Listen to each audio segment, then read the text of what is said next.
नमस्कार। मैं बाबा अनिल मजूमदार।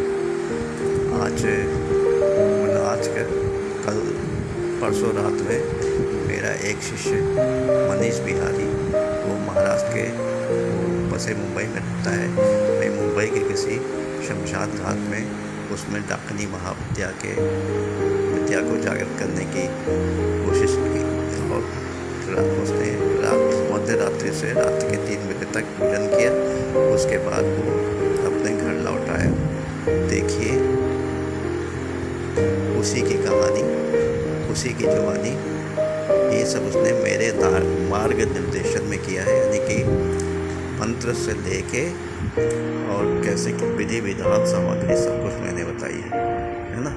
और इस तरह से उसने किया। वो मेरा बहुत प्रिय शिष्य है मनीष बिहारी। और उसने ये किया, देखिए उसकी विद्या डाकनी महाविद्या की। और आशा करता हूँ कि आप लोग उसे पसंद करें, लाइक करेंगे, शेयर करेंगे, कमेंट्स में लिखेंगे। एक बात कि मैंने ज़िंदगी में ऐसे ही नहीं देखा, मेरे इतने सारे शिष्य हैं जो गुरुजी करके थकते नहीं हैं।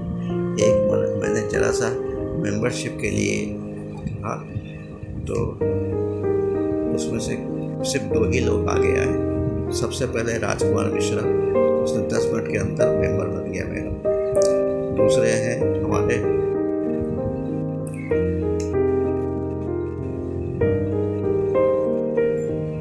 सिद्धार्थ नायक, ये भुवनेश्वर में रहते हैं। इन्होंने भी तुरंत कर दिया। अब तीसरे यही मनीष बिहारी है।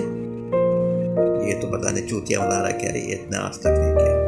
फिर है एक हमारे मदन संपुई, अभी कर रहे हैं, वो कर रहे हैं, करते करते ये हो गए। तो यदि आप लोगों में से कोई भी मुझको पसंद करता है तो सिर्फ 59 रुपये देकर मेरे चैनल के मेंबरशिप ले लीजिए। और इससे होगा कि मेरे जो हैं व्यूअर्स बढ़ जाएंगे, व्यूज़ बढ़ जाएंगे, मुझको फ़ायदा होगा और पेमेंट भी जल्दी जल्दी मिलने लगेगा मुझको। तो यदि आप मुझे गुरु समझते हैं तो आप चैनल जो मैं बहुत दे चुका हूँ, एक मेरा छोटा सा वीडियो भी है चैनल के बारे में, उसमें जाके चैनल को शेयर करिए और तुरंत आप मेरे मेंबर बनिए और 59 रुपये दे के मुझको कृतार्थ कीजिए। धन्यवाद। जय हिंद, जय भारत। जय गुरुदेव।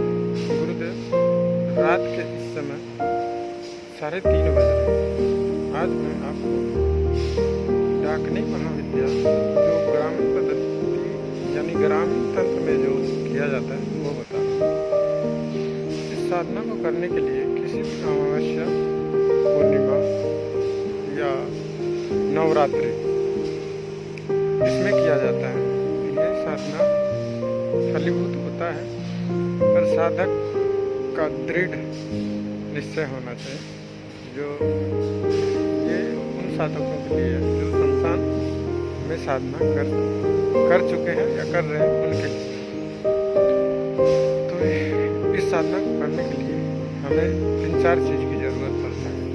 एक, सबसे पहले 1.25 मीटर काला कपड़ा और एक देसी मुर्गी का अंडा और काला चूड़ी, काला बिंदी, ब्लैक लिपस्टिक, काजल, ये होता है। वो जो डाकनी है माँ काली, उनको चढ़ाने के लिए।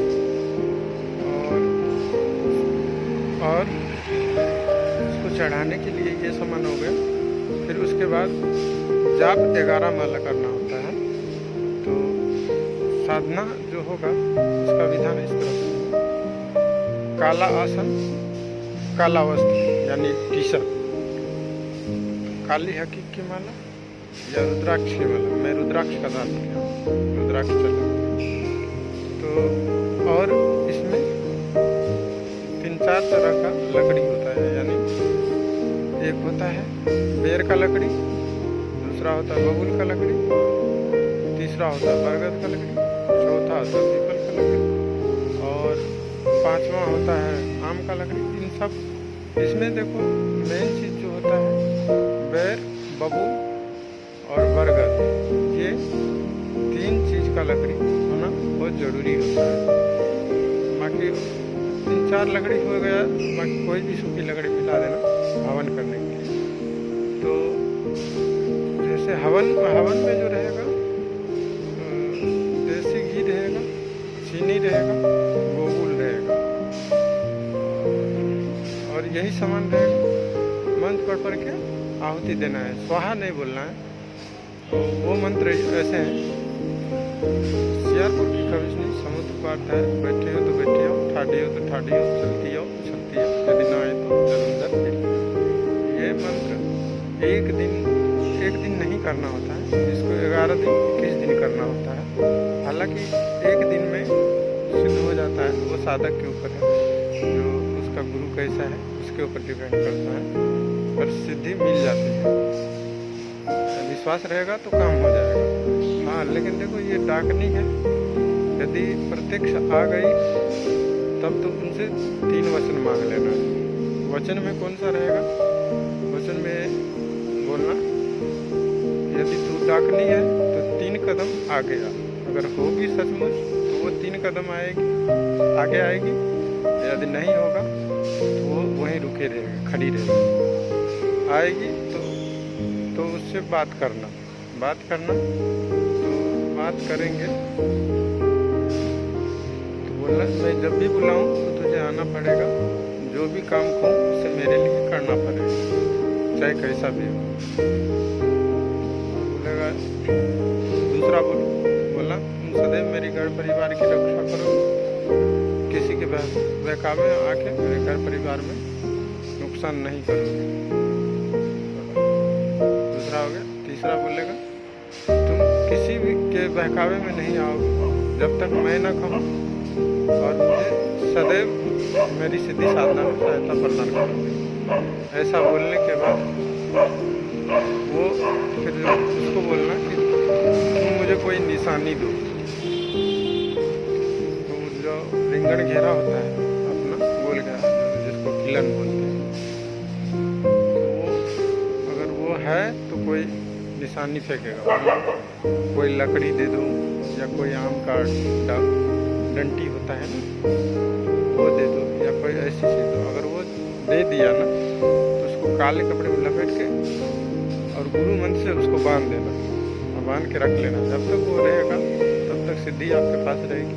हो गया, सिद्धि गई। तो ये होता है। हाँ, अगर प्रत्यक्ष नहीं हुआ है तो जो डाकनी को अंडा ले गए थे चढ़ाने के लिए उसको वहीं पे तोड़ देना, बोलना इस समय जो कोई भी मेरी तरफ आ रही हो वो यहीं से लौटना, फिर ये लौट जाएगी। ये सिद्ध करने के बाद एक ही मंत्र से आप सब काम कर लोगे। वशीकरण हो, विदेशन हो, चाटन हो, संबंध, मारण प्रयोग नहीं करना। हालांकि हो जाता है लेकिन नहीं करना, ये बहुत खतरनाक है, तुम्हारी भी जान जा सकता है। इसलिए ये डाकनी महाविद्या का साधना है। और गुरु जी आप अपने शिष्यों को आशीर्वाद दें और आपकी कृपा दृष्टि सदैव सब शिष्य पे बनी रहे, ऐसे मैं कामना करता हूँ। और आपके जितने भी शिष्य हैं वो आगे बढ़ें, इन सब सिद्धियों में सफलता प्राप्त करें। ये ज़्यादा डर नहीं लगता है, डरने की भी बात नहीं है। शमशान में करोगे तो तुरंत एक दिन में प्रत्यक्ष हो जाएगा, नहीं तो किसी निर्जन जगह पर जाके करना होता है। काला आसन रहेगा, काला वस्त्र रहेगा, जैसे मैं टी-शर्ट पहना हूँ तो ऐसे पहन लेना है और जाके निर्जन जगह साधना करनी होती है। एकदम से बैठ के उत्तर दिशा की ओर मुँह रख के अपना 11 माला जाप करना होता है और कर लेने के बाद आ जाना है वहाँ पे क्षमा जो भी होता है अर्चना करके अपना घर आ जाना। हाँ, लेकिन एक नींबू जरूर साथ में ले जाना है, नींबू और अपने शरीर से